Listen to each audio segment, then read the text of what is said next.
Transporter? Yeah.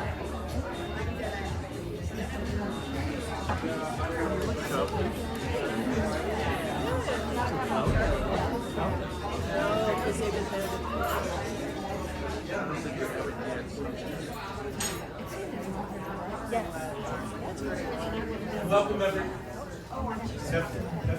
Can everybody hear? Welcome, everybody, to our Live So Well event for March. For those of you that I haven't met yet, my name is John Falder. My wife and I own the restaurant here, and this is an expression of kind of our brand where we do a monthly speaker series about preventative health and wellness. And we have a couple past speakers in here that I see, and it's great to see so many familiar faces. But anyway, it is a pleasure this evening to have with us a friend of ours that we had the pleasure to meet a few months ago. She comes to us by way of California, and she has her own holistic yoga practice, Balanced by Katie, Miss Katie D'Amato. And Katie's going to speak to us tonight, and again, as someone at my age, I'm glad to hear about it, but Defy Your Age Through Movement, a physical therapist prescription for lifelong strength. And but Katie is, as I said, someone that we've really grown to know well, and we admire everything she does, and I think everybody's going to enjoy what she has to say this evening. So with that, and I apologize, we're missing one of our TVs, but Katie will handle it. She'll do it. Thank you so much.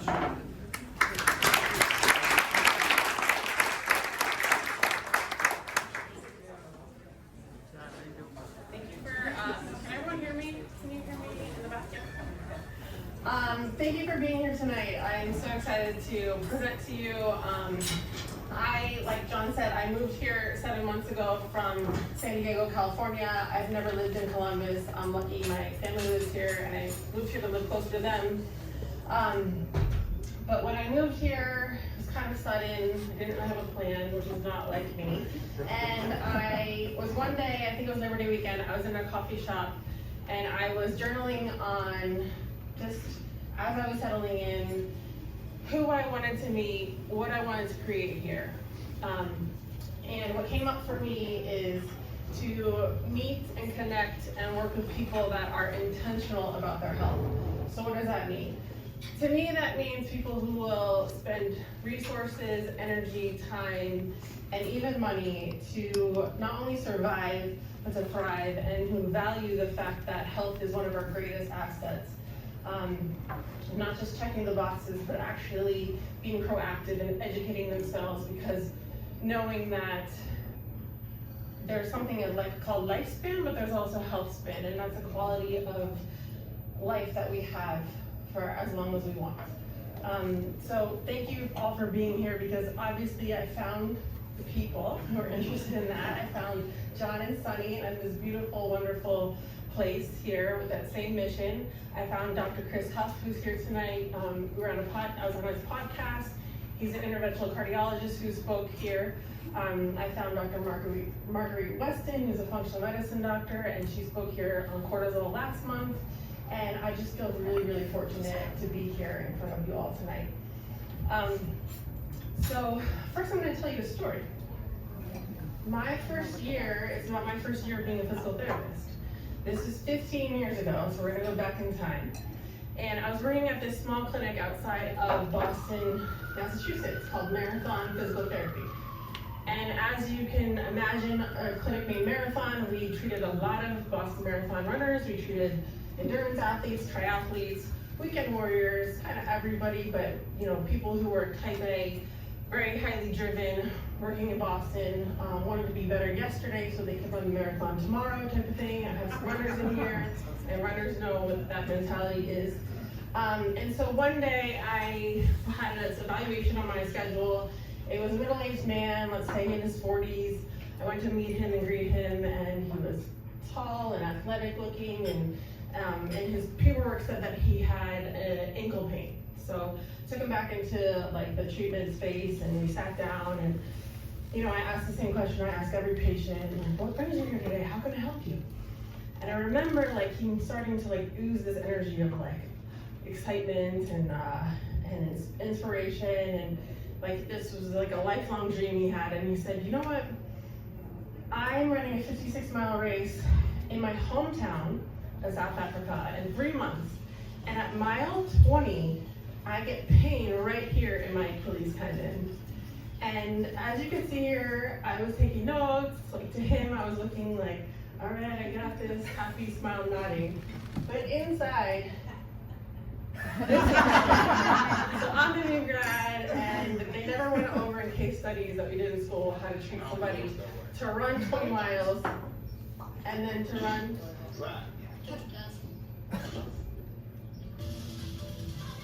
I don't know.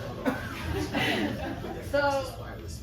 And internet customers get one mobile line for 12 months with Spectrum. Sorry. So I had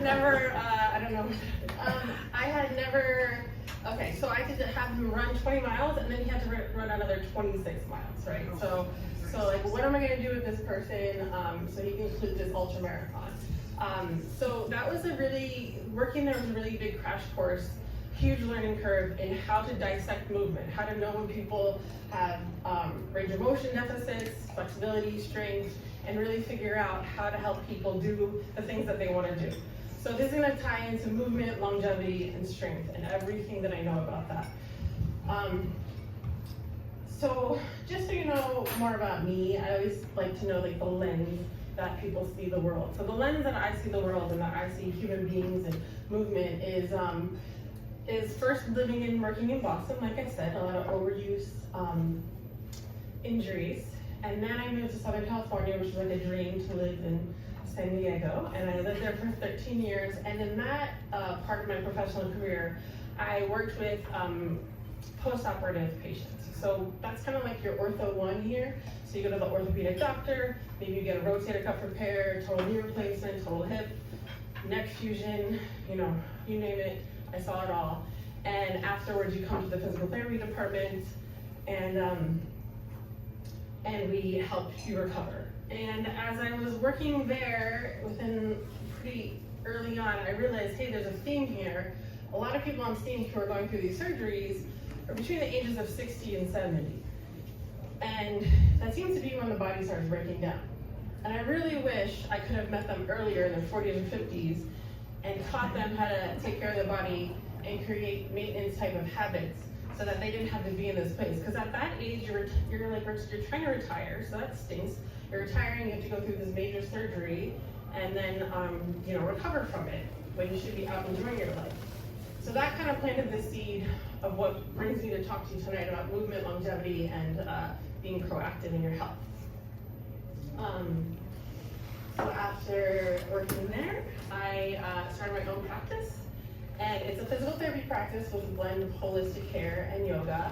And I got pretty burnt out with the clinics. I felt like I had so much information to share, and the insurance companies and just time constraints wasn't giving me the ability to really meet people where they were. So I see patients in their homes, mostly, offices, parks, and it's one-on-one personalized care with a comprehensive look at everything. And then that brought me here to Ohio. So that is my journey.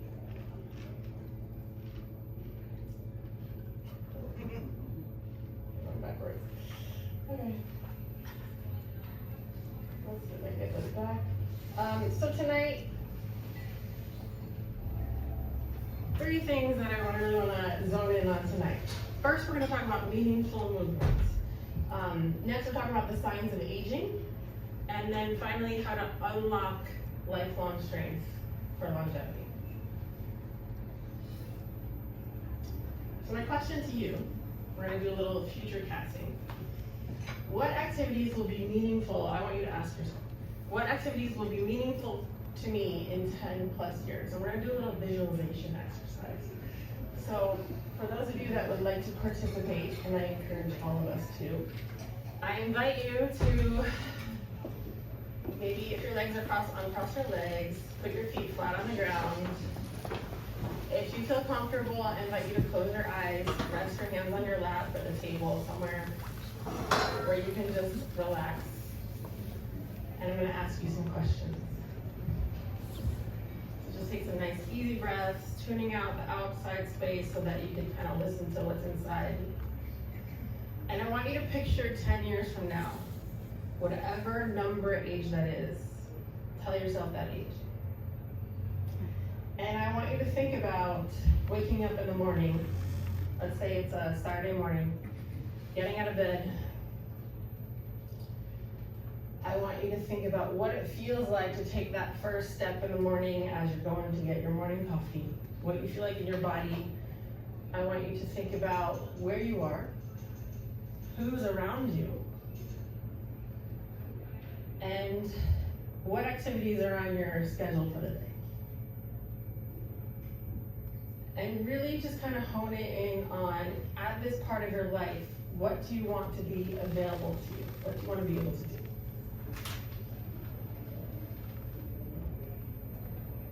When you're ready, you can slowly open your eyes. And I'm curious if anyone is brave enough to share. Anything interesting pop up to anybody? Anybody wants to share? Maggie. Moving my kids in their college dorm. Ooh, that's a good one. Nice. Thank you. Emily? Thinking about, hopefully, because my daughter will run cross country, if she wants to, running with her and pushing her to be her best. Nice. I love that. Anybody else? Yes. Be able to keep up with my dog. Keep up with your dog. She walks faster than I do. Yes, yes. I Nice. hear that a lot. I've heard with my her speak patients. once or twice. Yeah, those pulling dogs, right? I love that. Great. Well, thank you for sharing things that my patients say to me. This was a really cool phone call I had a few years ago. This man got my number, my referral through somebody, and he called me up and he said, "Hey, Katie, and he's the principal of the school, he's got a family, and he's got this son that wants to go mountain biking with him." So he said, "Hey, Katie, every few months my back goes out and I'm out of commission, like it takes me like a week, I have to miss work, I can hardly stand up, and it gets better after time, it's fine. But it's just like this recurring thing that's been happening for years, and my son, he's turning 13, and he keeps on asking me to go teach him how to mountain bike. He really wants to go mountain biking with me." And I was just like, oh, this is so perfect, because meaningful movement. And that's really what drives me, is people not only connecting with themselves through movement, connecting with nature through movement, but also connecting with the people that they love. I have another patient right now. He's around in his 70s, and he's successful and retired, and he told me what he wants to do is he wants to become what he wants to do when he grows up is be a dance instructor on a cruise ship. So we're doing a lot of agility ladders, and he does great. And so what I'm trying to say is, you're never too old to dream and do something that's meaningful to you.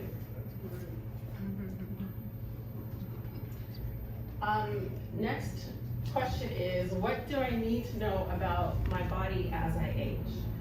So let's talk about age. So 3 to 8%.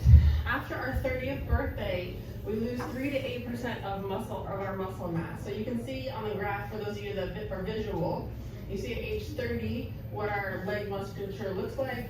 Then we have 40, and then we have 70. So this is just what's happening. We have decreased motor neurons. Our motor units, protein synthesis is declining, and we're just not getting the same strength. Hormonal changes. And then for our bone mass, so women peak out with their bone mass at age 25, and then men peak at age 30, like give or take. This isn't exact, but so we're losing our bone mass as we age. A lot due to estrogen loss with females and testosterone loss with males. And you can see females even more after menopause. Other other things that I want to talk about with aging posture, right? So this looks familiar to all of us, right? Like stooped over our desk. I talk to patients a lot about like driving like this. Like we do things. Someone said this to me once and it made so much sense. Everything we do is in front of us, so we're here, right? And so our posture, we start morphing into these positions, literally. The longer that we sit like this, we morph into it. And then you can see in the picture here, those of you can't see, there's a plumb line that we look at, so of how our body lines up. And when our body lines up nice and tall, all the muscles are working in this nice synergistic way. We're not putting unfavorable stresses on our body. And then over time, we get a little bit more kyphotic, come here, so now our center of mass is forward. And that combined with the fact that around age 50, our sensory system starts declining, so balance becomes an issue, right? And then, as you know, if you're forward and balance is an issue, you're looking down, you're more stooped, you can't even see the world around you. And I'm painting like the worst picture, but you know, sometimes it's good to paint the worst picture. But yeah, these are all things that I see day in and day out, and that I help people with. And then, of course, life happens. So I have a picture here of somebody driving, right? So sometimes I have patients that drive hour to an hour from work. So that's more sitting, more compression on your spine. I have a lot of patients that come to me after, like 10 years after a car accident, and they still have neck stiffness, and they need to get that resolved because they can't look over to talk to somebody. So traumas that we go through in our life, right? Giving birth, that's a huge life event that's happening to women's bodies, right? Where our abdominals, our pelvic floor, they're all affected. And sometimes people come to me again years after giving birth and they still leak when they sneeze and they still can't do the exercise they want to do at the gym, right? So these are just things that happen that have to be taken care of. That's why movement is so important. And then I have a baseball player here because you know, repetitive activity. So sometimes I'm talking to somebody about their shoulder. Okay, well, what sports did you play in high school? Okay, oh, you played high school and college baseball? Like, oh, okay, that like gives me more of an idea of what we're working with here. Oh, you had a shoulder surgery? Okay, that gives me an idea of what we're working with here. And then as we age, also mindset, I think, is a big one that we have to talk about because you know, I feel like they used to say, I don't know if they say anymore, 40, you're over the hill.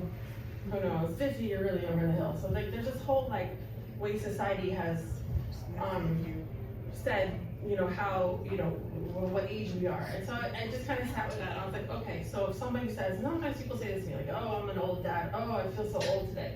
So old is like correlated with feeling stiff, with feeling stuck, like heaviness. When I think of old, I think of all these things scarce, like I don't have a lot of time, so things are scarce. I feel really weak, I'm timid, and I'm just old, so I don't need to go move more. Like this is just the way it is. Whereas if you were 70, 75, 80, whatever, and you're like, I just feel young, like makes you feel more agile, you're free, you're abundant, life, there's a whole life ahead of you. Strong, playful, maybe playful with your grandchildren. You're gonna move more because you have that mindset of like, hey, I'm young, I got this, type thing. So I think that mindset is something that needs to be addressed when you're thinking about aging. Like, do I want to age and think of myself as this old person, or do I want to think like, I'm young, I can do this, I'm vibrant, I can, you know, participate in life and do the things that I want to do. So, I had some nice pictures here, but they're not showing up. Anyways, how do you take action, right? So that's what I really want to empower you all with for as soon as tomorrow. I want you to step out here and think, how do I take action on all of this? And first I want to talk to you about a functional test that you can do tomorrow. It's called the Sitting and Rising Test for Longevity, and there's a study in 2014, Brazilian scientists did this study where they had people go from standing, sitting all the way on the ground, cross-legged, and then standing back up, and scored it. And so the score was 0 to 10. You lose a point if you have to put one hand down, and then maybe some more points, like put another hand down, or you have to reach for something. And what they found was through the study that it was a predictor of all-cause mortality. So they had ages 51 to 80, and they found that it predicted mortality.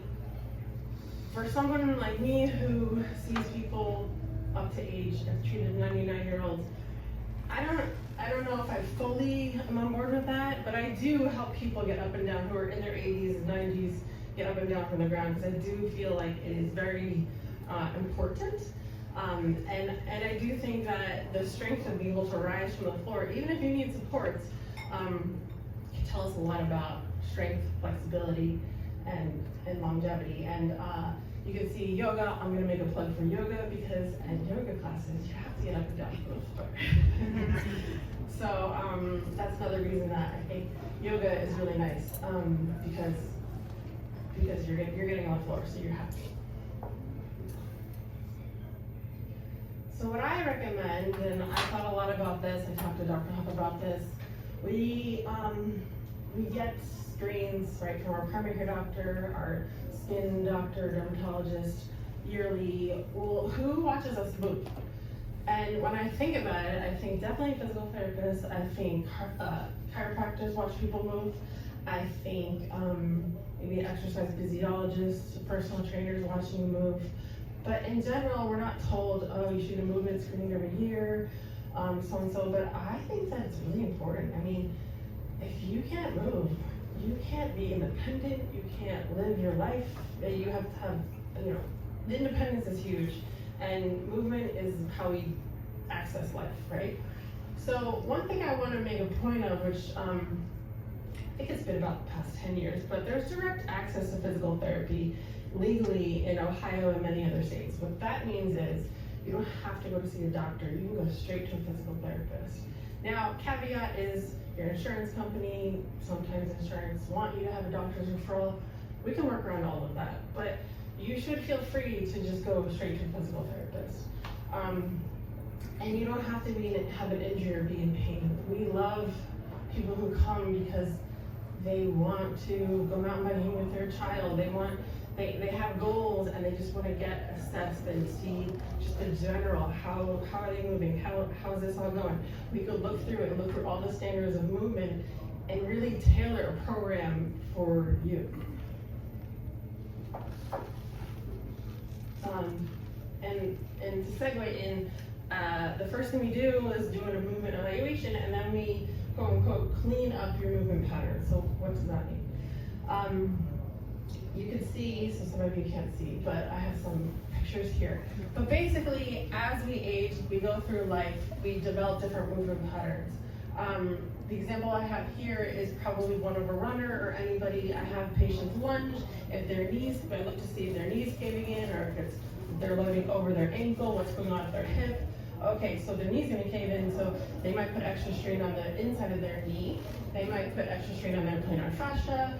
I'm looking through all of this and then trying to strengthen the muscles that are contributing to that faulty movement pattern so that they're not gonna compensate. So compensations are really big. Our body's gonna want, I'm kind of jumping around, but our body's gonna wanna get from point A to point B, however it can. And so then we develop these compensatory patterns, right? And then something breaks down because we're not supposed to be moving like that. So this is how we look at the body and teach and strengthen people to move better. The other picture I have here is a golfer. So say I have a golfer and he had surgery, a laminectomy 5 to 10 years ago, right? So he's like, his friends are asking him like, hey, let's play golf this weekend. And he's like, I had this back surgery. So there's the mindset, I had this back surgery, right? And maybe he's lacking hip rotation. Maybe he's lacking some rotation in his upper back because he's been stiff since the surgery, just because of life and posture, right? So then he's gonna put forces that we don't want on his back or other parts of his body because he's not getting that fluid swing. He's not able to drive the ball because he can't get his shoulders twisted and back, right? So now other things break down. It becomes this cascade of events that maybe months down the road is gonna lead him to a physical therapist if he wants to just treat symptoms. But if he wants to be proactive about it so he can enjoy the summer of golfing and not be in pain, he could get a movement assistant.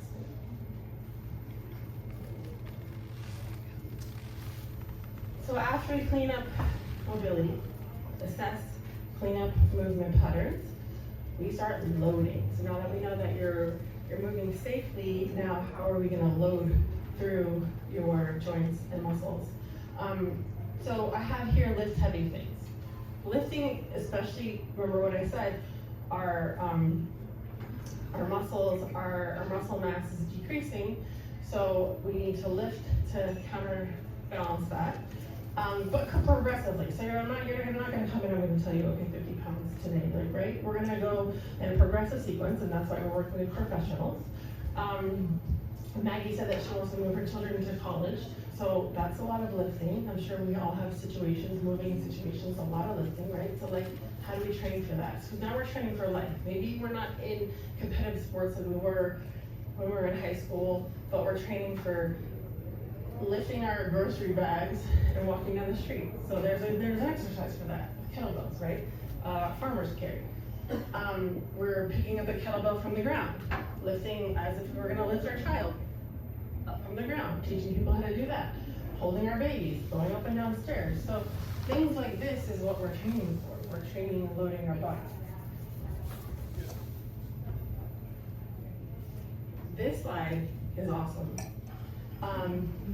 This was a study, and I'll explain it to them. Sorry. This is a study, it was done when, 2020, looking at skeletal muscles. So basically, it's an MRI. So we have upper leg, lower leg. They're taking an MRI through the quad and the lower leg here. And what they did is they took 3 different groups, young and males and females. So young exercisers, age about 25, lifelong exercisers, men and women, age about 75, and then what they're calling in the study, old healthy men or old healthy women, again, 75. So the second 2 groups you can see here are all they're both 75-year-olds. And what you're seeing here is like the thing that looks like meat. That's the muscle. So that's the muscle definition, and then the adipose tissue or intramuscular tissue is on the outside. And what we're seeing here is that the lifelong exercisers.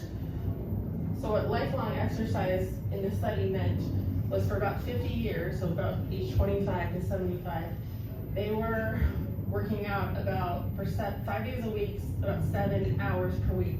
Those were considered lifelong exercises. So for me, they have like a structured workout plan, exercise plan that they did their whole life. The old healthy group here, they said didn't have a structured exercise plan. They might have golfed with their friends or did leisure activities. That wasn't an exclusion, but they didn't like put efforts towards structured workouts. And you can see here, for those of you, and we can send you these slides, or I think I actually have a resource for you. You can see that the muscle mass of the structured exercise, lifelong exercises versus the older healthy people is way different. So it shows you that if you do engage in regular exercise, you can counterbalance the fact that we're just naturally losing skeletal muscle. Obviously nutrition is a big part of that too. There's other factors, but it's really positive to know that like we can make a difference by our by what we did by exercising. And what I really like to tell people is make movement part of your life. Like make it your identity. Like I am somebody who moves my body. Surround yourself with healthy, people that are active, right? Like what our friends do is what we're gonna do. So if our friends like sit around watching sports, drinking beer all the time, which is okay sometimes, but like then that's what we're gonna do because that's how we're hanging out with our friends, right? Like if your friend is somebody who goes on bike rides and coffee on Sunday mornings, like you're gonna do that because you're hanging out with your friends, right? So like find the people that are active and kind of just like, hey, can I come with them? Just tag along with them. Get your friends and family on board. So in what I do, since I'm in people's homes, a lot of times I'll start by seeing the mom, and then she'll say, my husband needs to see you, and then my son needs to see you, which is really cool because then I'm creating a whole culture, a family that has this culture of like taking care of themselves, and the kids are seeing like, oh, mom and dad, like they spend this time taking care of their body, and that's like we're better role models, you know. So get your friends and family on board, join group classes. A lot of people they'll show up for classes because they like the social aspect. I mean, at least for me too. I love the social aspect of it. I want to go see my friends. Maybe we'll go to brunch after. And you're showing up not only for yourself, but like, oh man, Kathy, I gotta make that workout. Like, she's gonna be there. I gotta be there for her. Like people that are holding you accountable. And then just carving out 20 to 30 minutes of your day. It's really not that much. Go for a walk. I like to just set my iPhone timer for 20 minutes and just until my timer goes off, I'm doing squats, I'm doing just a workout routine. And that's it for the day, right? It doesn't have to be, sometimes I think the fact that people think like, oh, I need to carve out a whole hour, I don't have the time. Like, you're spending more time worrying about the fact that you don't have time than just doing it, right? So, make it part of your life. And remember your meaningful movement goals, right? Go back to like what's really meaningful, like in your heart that you want to achieve. The middle picture here, that's a patient that I had in California. She's 65, and just last week she sent me this picture. She went skiing with her 2-year-old granddaughter, went skiing for the first time, and they worked together in Mammoth skiing, and that was pretty crazy. And then here you see grandpa, little grandson says, hey Pop, like, what's that ladder all about? Like, can I help you with your house chores? I don't know, but they're spending time together. And, he's able to be there for her. And the couple, think about, once you are retired and you're climbing up a bunch of stairs to your Airbnb in Sorrento and you're holding a big suitcase and you're like, oh, I don't want to tweak my knee. Well, if you were working out and everything, you know that you're in good shape, but you could go do that. You could walk on the beach for sunset with your wife, with your husband, and you have this life available to you because you've trained for it.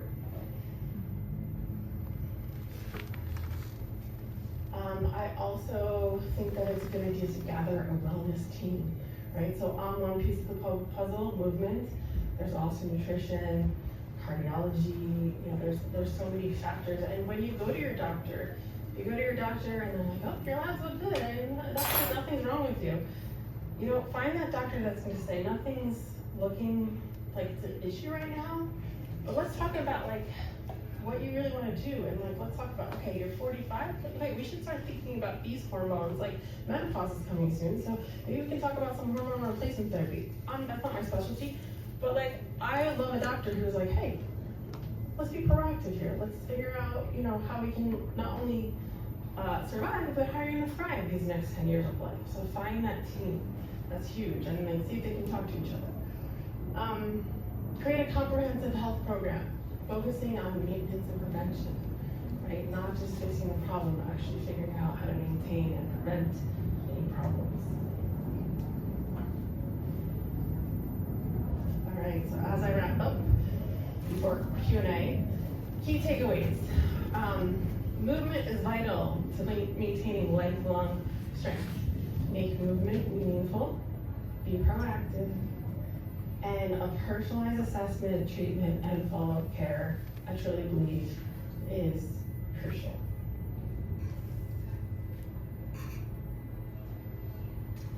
So your path to lifelong strength starts right now. You will see that I brought everybody, and maybe in the back you might not have gotten it, but I have extra resistance bands, so you can start working out tomorrow. I also have, if you want to scan this QR code, I have a free video with exercises that you can use your resistance bands with, and I also have a link so you can schedule, I do 20, 30-minute discovery calls. So I'm happy to talk to anybody. If it turns out that leads to you working out with me, awesome. If it doesn't, but I can point you in the right direction or just help you get some peace of mind, I would love to just connect. As I said, I'm new here. I'm just looking to connect with people and that want to do good things and take care of themselves. So I'm going to leave that slide up, all my information there. There's also some resources there, some books on the website that QR code is going to take you to. And I think that's it for me. Does anyone have questions? Yeah, do I have questions? Yes. So you talked about lifting weights, and I feel like I've read things of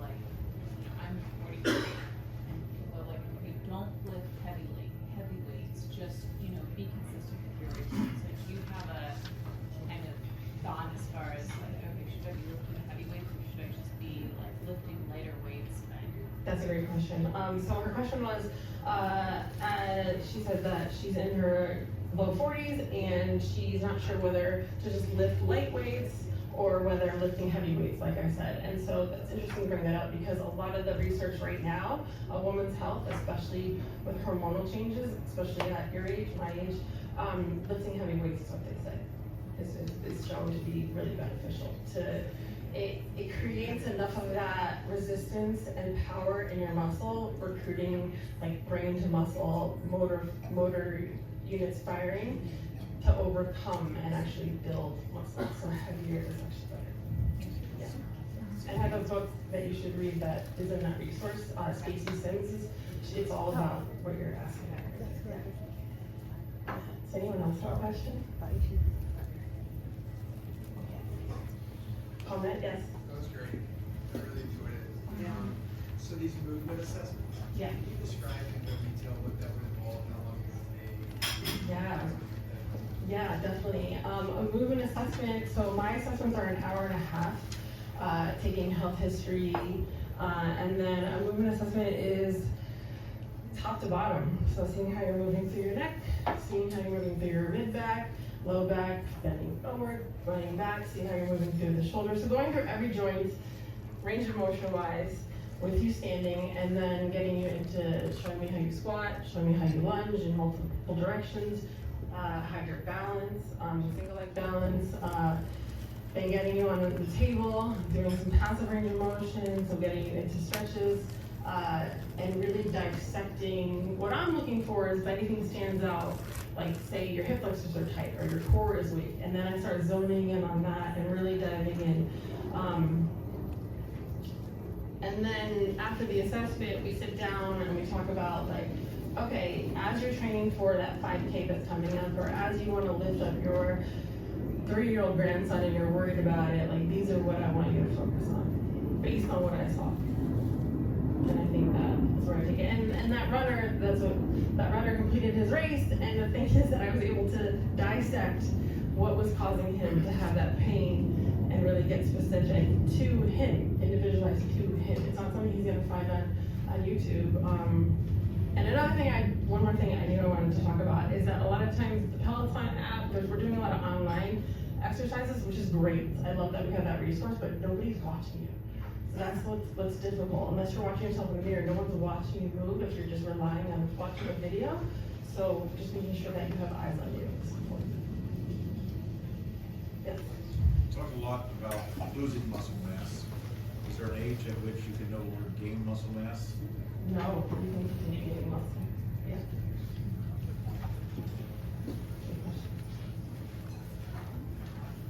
Anybody else? Oh, perfect.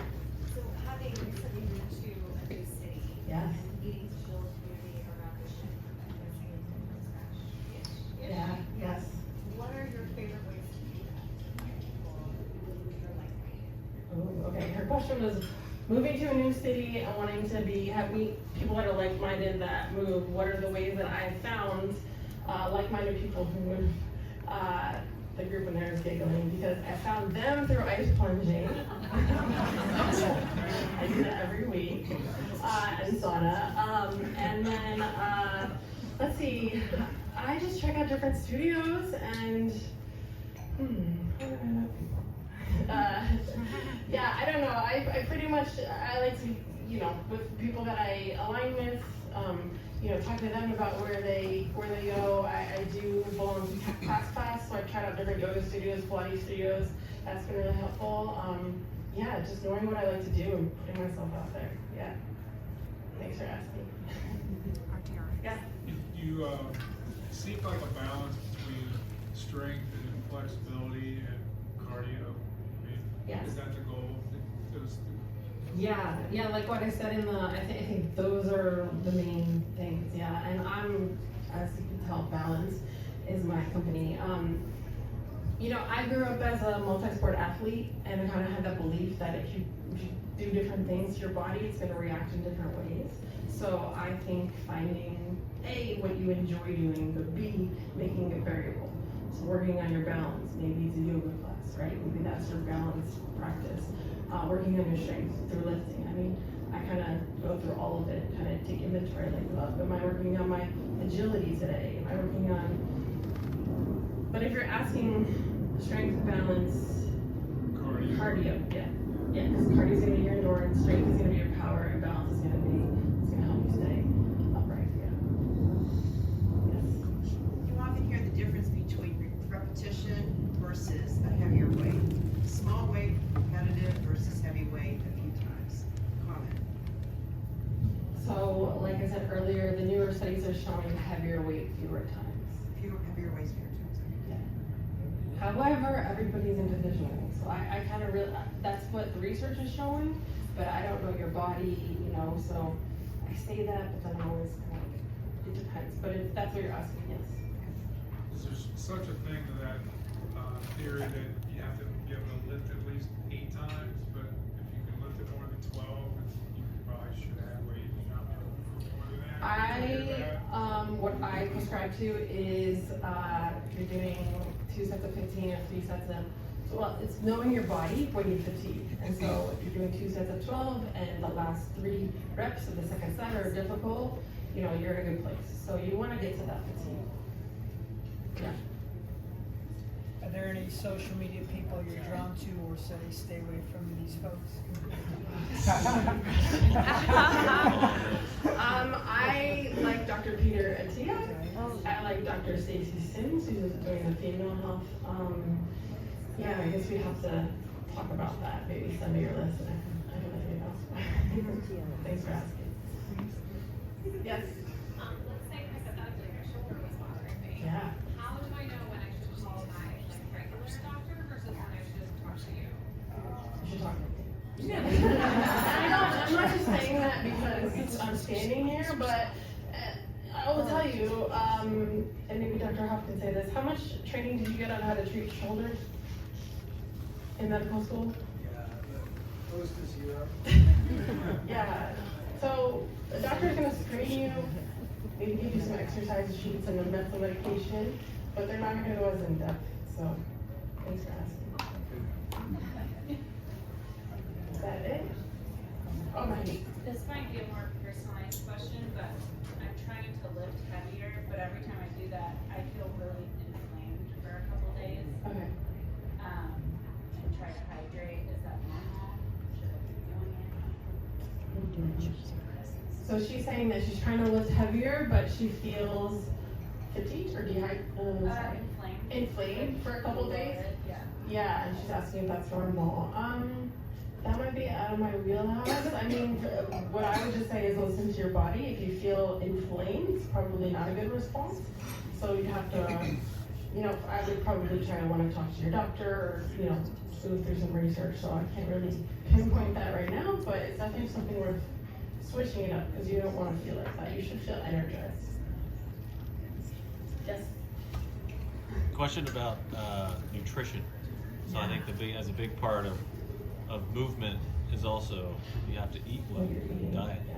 So like how do you recommend the two go hand in hand, and do you have like a recommendation on like who or how we go about the nutrition route? Because like they have to work together in order to. Yeah, because the fuel.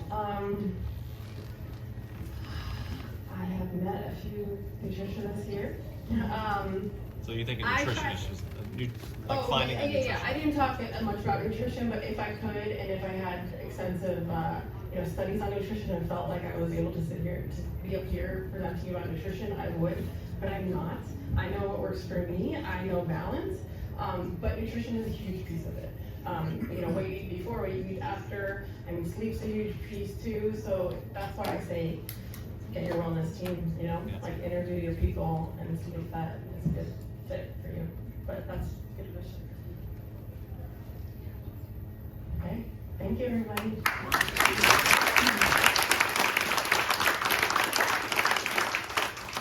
Thank you, Katie. I appreciate it so much.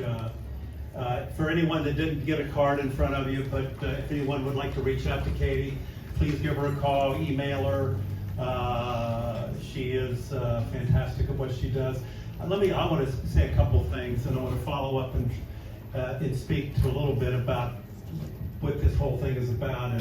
you got to keep moving, and whether it's a lot of weight or a little weight, listen, everybody's different, but you got to keep your brain moving, you got to keep moving, and we're our own predictors for the most part of our wellness. Unfortunately, we live in a society where we live with prescription medicine, and medicine cures all. The human body is amazing. It just needs a little help. Know it just needs a little help. But you'd be surprised what it can do. And so I know your time is valuable. I do want to share with you our next two speakers. Next month's speaker is Dr. Hanisha Patel. She's a naturopathic doctor, and she's going to speak to how gut health affects brain health. And then in May, for Mental Health Awareness Month, for anyone who wants to, you get to listen to me.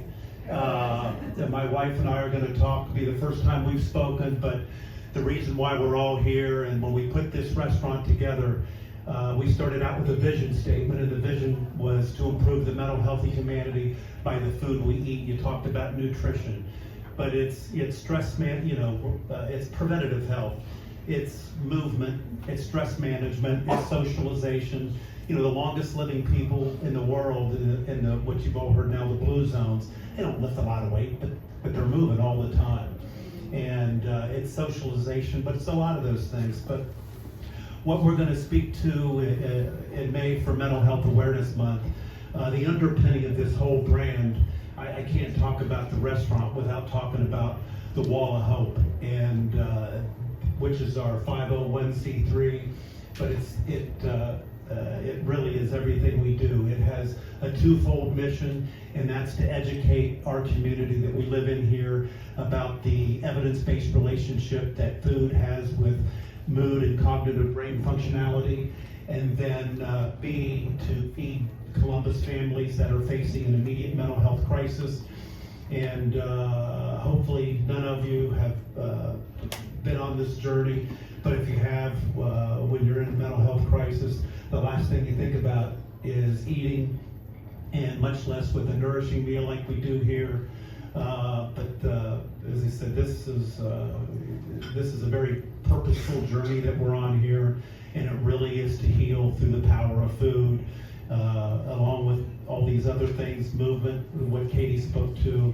But again, if you don't have anything on your calendar, I encourage you to come by. It's going to be an amazing talk. I'm excited to really share a little bit about what gets us excited, and again, it's all based on fact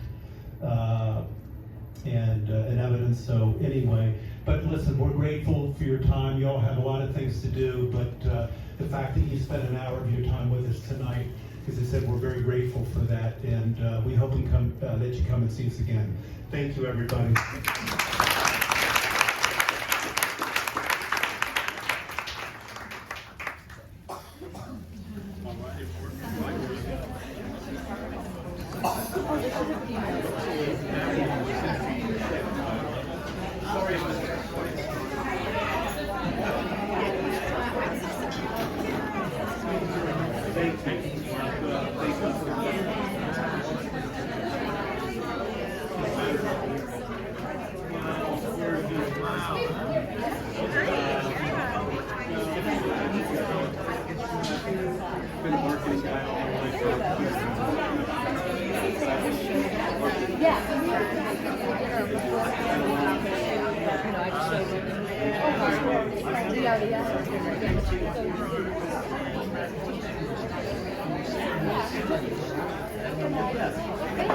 They'll give it to you. You would have seen it, yes. I thought the same thing though when you first. Oh my God, coffee too.